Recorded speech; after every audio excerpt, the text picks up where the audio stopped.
ধন্যবাদ বন্ধুরা, আমার ইউটিউব চ্যানেলে আবারও স্বাগতম।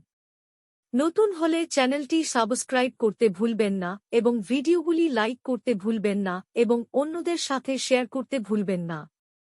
সবশেষে, যদি আপনার কোন প্রশ্ন বা স্পষ্টতার প্রয়োজন হয় তবে নিচে মন্তব্য করতে ভুলবেন না। ঠিক আছে বন্ধুরা, আজ আমরা আলোচনা করব শক্তির রূপান্তর, গতিশক্তি, স্থিতিশক্তি সম্পর্কে। তাহলে শুরু করা যাক। শক্তি কোনো বস্তু বা ব্যবস্থার কাজ করা সামর্থ্যকে শক্তি বলে।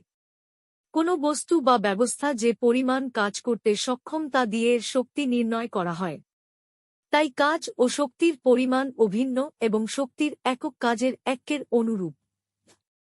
গতিশক্তি কোনো গতিশীল বস্তু তার গতির জন্য কাজ করার যে সামর্থ্য অর্জন করে তাকে গতিশক্তি বলে।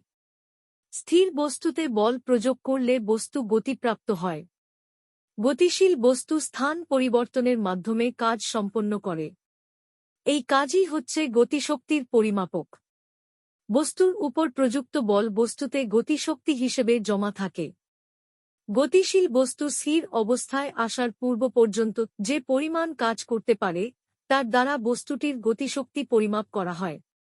আবার বস্তুটি যে বেগে গতিশীল বস্তুটিকে স্থির অবস্থান থেকে ওই বেগ দিতে যে পরিমাণ কাজ করতে হয়েছে তা হচ্ছে বস্তুটির গতিশক্তি। শক্তির রূপান্তর শক্তির সৃষ্টি বা বিনাশ নেই, শক্তি কেবল এক রূপ থেকে অপর এক বা একাধিক রূপে পরিবর্তিত হতে পারে।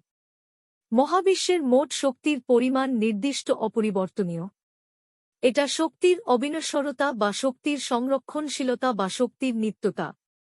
আমরা যখন ঘরে বাতি জ্বালাই তখন বৈদ্যুতিক শক্তিকে আলোতে রূপান্তরিত করি, যখন হিটার ব্যবহার করি তখন তাপে রূপান্তর করি, যখন লাউডস্পিকারে গান শুনি তখন সেটাকে শব্দে রূপান্তরিত করি, যখন ফ্যান চালাই তখন তাকে গতিশক্তিতে রূপান্তরিত করি।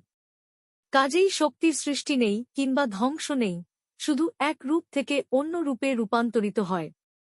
শক্তির পরিমাপ কাজ সম্পাদনকারী কোন ব্যক্তি বা যন্ত্রের কাজ করার হার বা শক্তি রূপান্তরের হারকে ক্ষমতা বলে। অর্থাৎ একক সময় ব্যক্তি বা যন্ত্রটি দ্বারা সম্পাদিত কাজের পরিমাণই হচ্ছে ক্ষমতা। স্থিতি শক্তি স্বাভাবিক অবস্থা বা অবস্থান পরিবর্তন করে কোনো বস্তুকে অন্য কোনো অবস্থায় বা অবস্থানে আনলে বস্তু কাজ করার যে সামর্থ্য অর্জন করে তাকে স্থিতিশক্তি বলে। একটি স্প্রিং বা রাবার ব্যান্ডকে টানটান করলে এই টানটান অবস্থার জন্য স্প্রিংটি তার পূর্ববর্তী স্বাভাবিক অবস্থায় ফিরে আসার সময় কাজ সম্পন্ন করতে পারে।